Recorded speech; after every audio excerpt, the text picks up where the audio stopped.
So I focused my lesson on factors versus multiples, and I chose this concept because the student I chose, he seems to really struggle with understanding the difference between factors and multiples. He knows how to go about getting them, but he doesn't understand the difference between the two of them. So my mentor teacher and I sat down and we went through his past work, and I realized that he was getting the correct answers for the most part, but he was just confusing the two. So I thought that would be a good place to jump in and create my lesson from there. So when creating my lesson, I thought a good place to start would be to go over a worksheet that the student had completed the previous day, so that way we could go over, answers that were marked incorrect, and we could kind of work together to figure out why those answers were marked that way.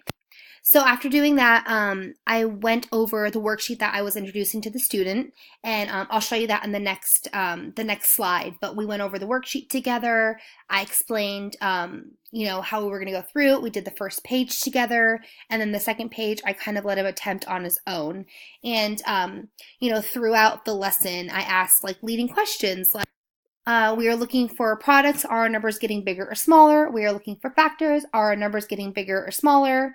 When finding factor pairs, can we have remainders? Because that was something I noticed in his previous work, was that he knew how to find the answer, but he was getting tripped up on whether he could have factor pairs if there was remainders. And I'll get into more of that when I show you the student's work. But there was just throughout the lesson, I kind of just asked questions to kind of prompt him and kind of lead him towards the goal of getting the answer correct.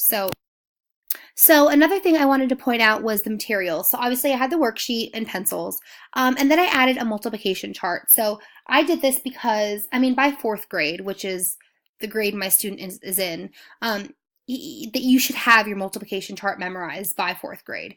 But just in case there was issues with that, I didn't want the focus to be on whether he knew his factors or not, because that takes away from the goal of what we were trying to do. I wanted the goal to stay on factors versus multiples. So I decided to add in the multiplication chart just so he had that as an aid throughout the lesson. So now moving on to the activity. So what I did was I paired characters to factors and multiples. So the biggest concern of mine was that he was getting confused whether the numbers were getting smaller or bigger when he was doing factors and multiples.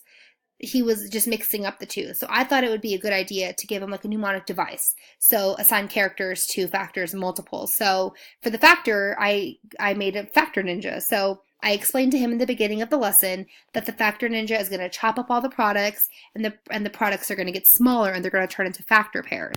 So 12 would be chopped up into 4 times 3.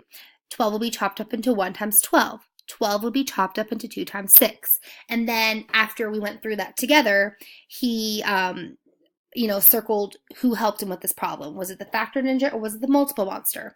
So speaking of the multiple monster, I assigned a monster to multiples because I explained to him that the multiple monster, he would eat the factors and he would come out with this big multiple number, which it kind of sounds silly, but to him it really spoke to him, because he started getting into it, because I believe he had something to relate it to. It's a factor ninja, he chops it up. Multiple monster, he eats it.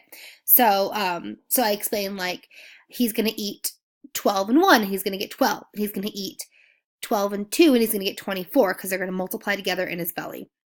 So he did a nice job with that. So the second page he did on his own. He had to circle the multiples down here to find the factor pairs. And this is when I spoke earlier about him not understanding if he could have a remainder, because he was trying to find out how many times 3 can go into 70, so that way he could find a factor pair of 3 and something else.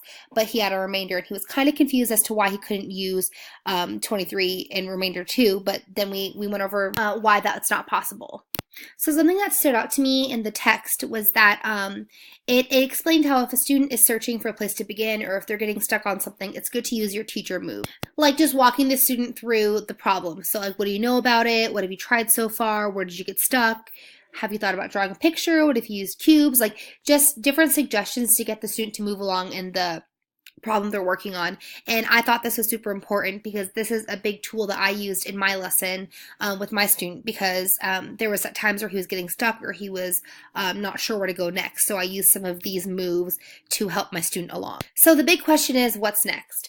I suggested to my student that he continues working on this. I mean, I think that with the characters, he has a better understanding of, factors versus multiples, but it's still going to take a lot of practice. And a big thing in my students' classroom is they use Khan Academy a lot, and they have grades based on how far they get in Khan Academy. So I suggested to the teacher and to the student that maybe he focus more on, factors versus multiples. So instead of moving on in the lessons, he can go back and kind of refocus on that and just get more practice on it.